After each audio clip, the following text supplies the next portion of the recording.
ยิ่งตาซ้ายเขาไปกันไปกันตัวมาบ้างเดี๋ยว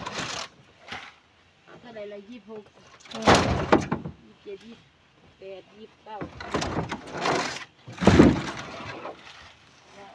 29อันนั้นเอาแล้วแม่ที่เจ้าจับมันน่ะพ่อ เอาพวกดีๆก่อนเอาดีส่งลูกค้าก่อนอันที่ว่าคัดจริงเดี๋ยวคนไหนที่อยากได้ติดต่อมา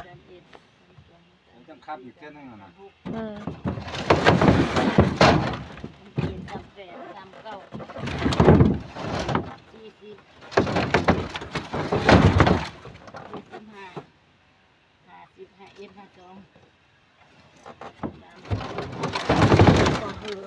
นั่นดูดเอาเล็บ ปลาสายสับ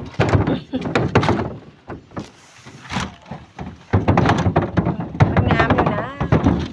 หน่วยใหญ่อยู่ดิเนาะ